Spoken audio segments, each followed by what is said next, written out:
Russian President Vladimir Putin has accepted an invitation to visit North Korea. Pyongyang's state media has also confirmed and corroborated these reports as Kim Jong-un wrapped up a rare trip to meet with his ally.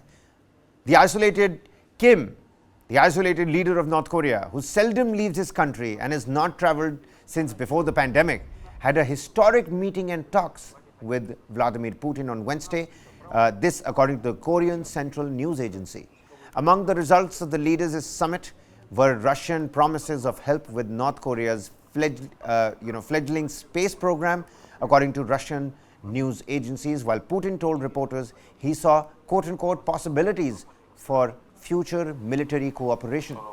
Historic allies, Russia and the North Korea are both under drafts of global sanctions, Moscow for its Ukraine conflict and Pyongyang for its nuclear tests, with Kim's visit sparking widespread concern over illicit arms and agreements.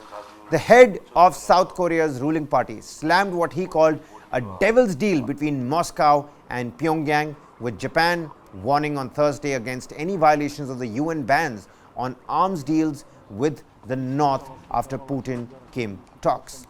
Let me quote some excerpts from what the leaders said. "We are watching the talks with concerns, including the possibility that it could lead to violations of the Security Council's ban on all arms-related material transactions with North Korea." This coming across from the new Foreign Minister Yoko Kamikawa of Japan.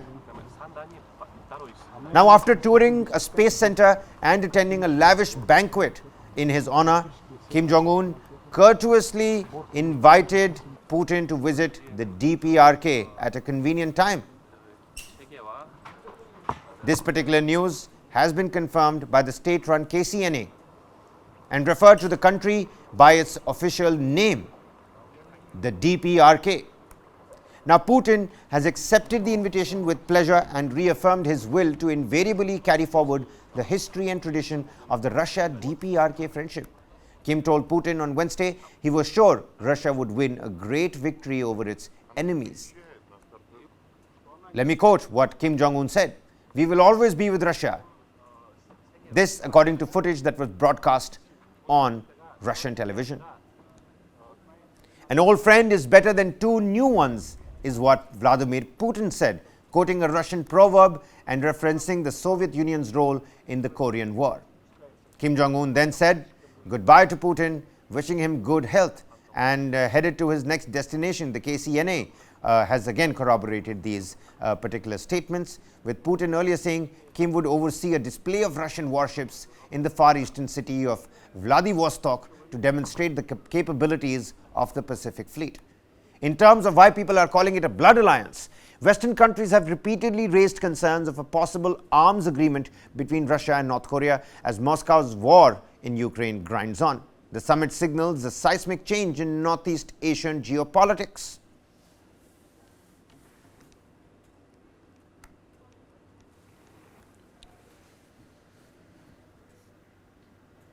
And even as we're talking about Vladimir Putin, let's talk about what's happening in the United States. US President Joe Biden, he has downplayed the impeachment inquiry launched by Republican lawmakers, stating that he remains focused on his presidential duties. Speaking at a private campaign fundraiser, Joe Biden expressed his commitment to addressing the issues affecting the American people daily. Now, these remarks mark Biden's first public comments on the matter, following House Speaker Kevin McCarthy's decision to authorize the impeachment inquiry under Republican pressure. Biden's spokesperson, Karine Jean-Pierre, responded to the investigation by emphasizing that previous inquiries had found no evidence of wrongdoing by the president. She argued that the accusations against Joe Biden were baseless and characterized the move as a political stunt, noting the lack of support for the impeachment probe within the House. The impeachment inquiry comes amid low poll ratings for Joe Biden as he prepares for a potential rematch with former President Donald Trump in the upcoming presidential elections in 2024. It's worth noting that Trump was impeached twice by a democratically controlled House but acquitted in the Senate.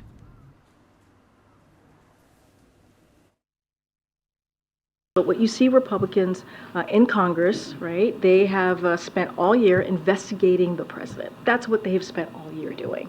And have turned up with no evidence, none, that he did anything wrong. I mean, that is what we've heard over and over again from their almost year-long investigation. And that's because the president didn't do anything wrong. Even House Republicans have said, the evidence does not exist. The House Republicans have said that.